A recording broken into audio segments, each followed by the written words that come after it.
దర్యాప్తులో పోలీసులు వేగం పెంచారు. ఎస్ఐబి మాజీ చీఫ్ ప్రభాకర్ రావు, ఓ ఛానల్ ఎండీ శ్రవణ్ రావును త్వరలోనే అమెరికా నుంచి తీసుకొచ్చేందుకు ప్రయత్నిస్తున్నారు. ఈ కేసులో కీలకమైన టెక్నికల్ ఆధారాలను ఇప్పటికే దర్యాప్తు బృందం సేకరించింది. కొండాపూర్లోని ఓ ఇన్నోవేషన్ ల్యాబ్ లో సోదాలు చేసిన పోలీసులు 3 సర్వర్లు, హార్డ్ డిస్క్లతో పాటు 5 మాక్ మినీ డివైస్లు సీజ్ చేశారు.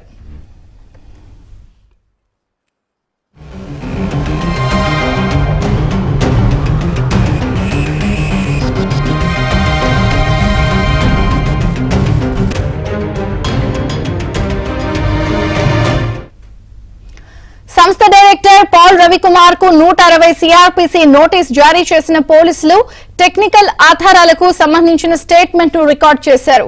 అదే సంస్థలో పనిచేసే senior manager Ragi Anantachari, software engineer Oleti Sitaram, శ్రీనివాసుల స్టేట్మెంట్ ను కూడా పోలీసులు రికార్డ్ చేశారు. ఇన్నోవేషన్ ల్యాబ్ లో స్వాధీనం చేసుకున్న పరికరాలను ఫోరెన్సిక్ ల్యాబ్ కు పంపించారు.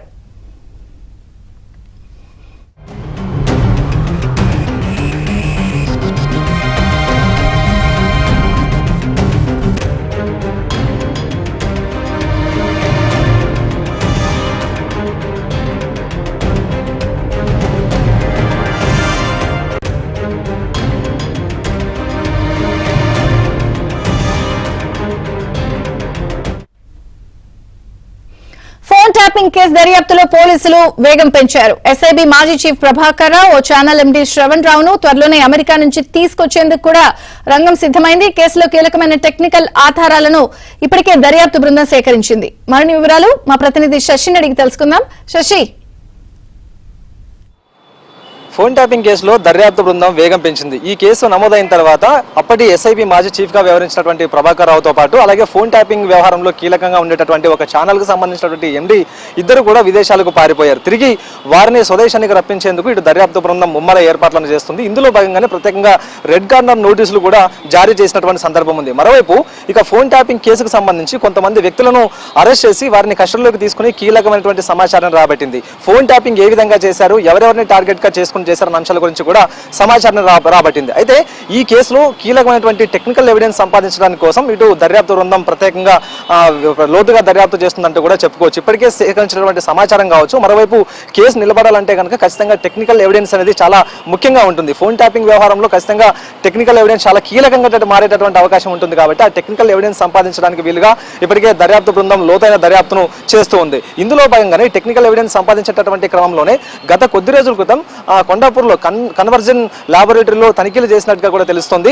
ఈ కన్వర్జన్ ల్యాబొరేటరీ ద్వారానే ప్రత్యేకంగా ఫోన్ ట్యాపింగ్ కి సంబంధించినటువంటి పరికరాలను కొనుగోలు చేసినట్టుగా ఇప్పటికే దర్యాప్తు బృందం గుర్తించింది. ఇందులో భాగంగానే ప్రత్యేక అనుమతితో ఈ ల్యాబ్లో తనిఖీలు నిర్వహించింది. తనిఖీలో భాగంగా హార్డ్ డిస్క్లు, తర్వాత సర్వర్లను, తర్వాత ల్యాప్టాప్లను కూడా సీజ్ చేసినటువంటి సందర్భం ఉంది. ఇక అక్కడ సీజ్ చేసినటువంటి సర్వర్లు, ఈ ల్యాప్టాప్, హార్డ్ డిస్క్లు ఏవైతే ఉన్నాయో వీటిని విశ్లేషించడానికి వీలుగా ఇప్పటికే ఫోరెన్సిక్ ల్యాబొరేటరీకి ఆ పరికరాలన్నింటికి పంపించినట్టుగా కూడా తెలుస్తోంది. మరోవైపు ఇక ఇందుకు సంబంధించి ఈ కన్వర్జన్ ల్యాబ్ కు సంబంధించినటువంటి డైరెక్టర్ పాల్ రవికుమార్ కూడా ఇటు దర్యాప్తు బృందం నోటీసులు ఇచ్చి విచారించినట్టుగా కూడా తెలుస్తుంది. అందుకు సంబంధించినటువంటి యాక్సెస్ రికార్డ్స్ ఎక్కడి నుంచి ఉన్నాయి, ఏంటి అనే అంశాల గురించి కూడా ప్రత్యేకంగా ఆయన నుంచి వివరాలు సేకరించినట్టుగా కూడా తెలుస్తోంది. మరోవైపు ఇక మేజిస్ట్రేట్ ముందు కూడా 160 సిఆర్పిసి కింద స్టేట్మెంట్ నమోదు చేసినట్టుగా కూడా తెలుస్తుంది. ఎందుకంటే ఈ పరికరాలు ఎక్కడి నుంచి తెప్పించారు, ఇటు ఫోన్ ట్యాపింగ్ చేయడానికి వీలుగా నిందితులకు ఏ విధంగా పాల్ రవికుమార్ సహకారం అందించారన్న అంశాల గురించి ఇప్పటికే మేజిస్ట్రేట్ ముందు 160 సిఆర్పిసి కింద నోటీస్ ఇచ్చి మేజిస్ట్రేట్ ముందు వాంగ్మూలం ఇప్పించినటువంటి సందర్భాలు కూడాను ఉన్నాయి. సో మొత్తానికి కేవలం పాల్ రవికుమార్ మాత్రమే కాదు, ఆ సంస్థలో ఉద్యోగులుగా ఉండేటటువంటి సీనియర్ మేనేజర్గా వ్యవహరించినటువంటి ఒక వ్యక్తితో పాటు మరొక సాఫ్ట్వేర్ ఇంజనీర్ కూడా ఇద్దరిని కూడా విచారించినటువంటి సందర్భం కూడా ఉంది. ఈ కేసులో చాలా వరకు కూడా ఈ కేసుకు సంబంధించినటువంటి ప్రధాన పాత్ర ఇటు ఎస్ఐబి మాజీ ప్రభాకర్ రావు కాబట్టి ఆయన్ని తిరిగి స్వదేశానికి రప్పించి ఆయన్ని విచారిస్తే మరిన్ని విషయాలు వెలుగులోకి వచ్చే అవకాశం ఉంది. కేసు ఒక కొలిక్కి వచ్చేటటువంటి అవకాశం అయితే చాలా స్పష్టంగా కనిపిస్తుంది. సో మొత్తానికి ఈ కేసులో ఇప్పటికే టెలికాం సంస్థలకు కూడా నోటీసులు ఇచ్చేందుకు ఇటు దర్యాప్తు బృందం సిద్ధమైందంటూ కూడా చెప్పుకోవచ్చు. ఎందుకంటే ఖచ్చితంగా హోంశాఖ ముఖ్య కార్యదర్శి అనుమతులు లేకుండానే ఈ ఫోన్ ట్యాపింగ్ సంబంధించి టెలికాం సంస్థలు కూడా సహకారం అందించినట్టుగా కూడా తెలుస్తుంది. కాబట్టి సో వారికి కూడా నోటీసులు ఇచ్చి విచారించేటటువంటి అవకాశం అయితే చాలా స్పష్టంగా కనిపిస్తోంది. విజయచంద్రిక.